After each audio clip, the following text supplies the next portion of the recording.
visualize the perfect outcome. In other words, visualize, if you could script what was coming up, the interview with your boss, the sales presentation, so visualize the perfect outcome. In other words, the perfect outcome for a discussion about a raise would be the boss giving you the raise. The perfect outcome of a sales conversation is the person signing the sales order. The perfect outcome of a job application is getting the job. In this case, my friend's situation, his perfect outcome was a standing ovation. So he visualized a standing ovation. That's what he programmed into his mind. He saw the entire audience rising to their feet in a standing ovation at the end of the talk. Then affirm the visualization. In other words, it could be as simple as, this talk goes beautifully, or this talk is extremely successful, or I feel absolutely perfect going into this talk, or this talk is a complete success. In other words, give an affirmation that is consistent with it, and affirm the visualization, and then emotionalize it, or imagine how you would feel if you experienced it, and release. And this is the key word. And then just release it as though it had already happened. Just let it go. As though it had already happened, as though you were already past the event and the perfect outcome of the event has already occurred. As you release it and let it go, it drops like a computer card into the computer, and the subconscious computer goes to work on it. Powerful, powerful technique. And this technique is based on what is called mental rehearsal. Now, mental rehearsal is a technique that is used by all peak-performing men and women. It's used by all self-made millionaires, all outstanding salespeople, all top executives, all Olympic athletes, all world champions in any field use mental rehearsal. And mental rehearsal is the process of living the experience inside before you have it on the outside. That means before any event of importance, long, short-term, or short-term, what top performers do is they recall and relive excellence. They recall and relive excellence. In other words, they think of the last time that they engaged in a performance like this, and the satisfaction that they had, the pleasure that they had, the feeling of an excellent performance, and they take that feeling. It's almost like you have a screen here, and here's the screen. You take a split screen, and on this side of the screen, you recall the last time you did this in an excellent fashion. And on this side of the screen, you imagine the upcoming event.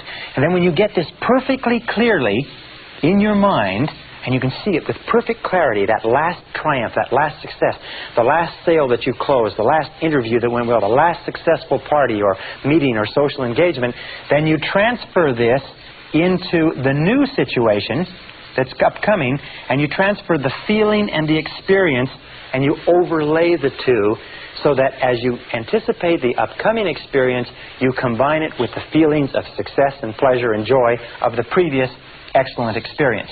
What that does is it programs the subconscious mind for you to go into that experience and engage in the same words, actions, and behaviors that got you the results of success and winning the last time.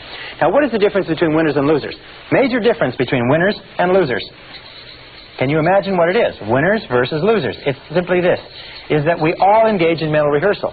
You, me, everybody. The difference between winners and losers is this, is that prior to every event, upcoming event, losers think of the last time they went into an experience like this and it didn't work out. They think of their previous failures. They vividly imagine and think about how embarrassed, humiliated, unsuccessful, how badly they felt, and the losers relive and recall failure and poor performance. The winners insist upon reliving and recalling excellence and success. So you can tell if you're destined to be a winner or a loser simply by looking at what you think about in each upcoming event. And if you just make the decision right now to think about what you desire, ask yourself, am I thinking about what I want to happen, or am I thinking about what I'm afraid will happen? Remember, the natural tendency is to think about what you're afraid of, not what you desire. So force your mind, using the law of substitution, take your mind off of what you fear and refuse to entertain it. There's a beautiful technique that I learned many years ago. Whenever you start to think about something that's causing you to be upset or anxious or tense, just say this word very, very loud to yourself. Say, stop. stop. It's very much the same as knocking the side of a record player and joking the needle off the record player, or slamming on a tape recorder, or shouting at a person who's saying something. Just say, stop. And what it will do is temporarily, it will stop your mind. And as it stops your mind, then switch your attention onto what you desire. And insist upon thinking about what you desire. And every single time you find your thoughts drifting back to what you're afraid of, say stop and get your mind onto what you desire. Here's a very simple diagram or graph. And it's like this. This is what you desire. This is what you fear. Now, here are you on this slope between what you desire and what you fear, going up or going down. This, however, is easy. The natural tendency of human nature is to focus on what is negative and to slide back into what they fear, what is the worst possible outcome. This requires effort. It requires a consistent effort to keep your mind on what you want. Now, most people are lazy. Most people are undisciplined. Most people are not willing to make the effort. So what they do is they have a tendency to slide into thinking about what is the worst thing that can possibly happen. They slide into negativity.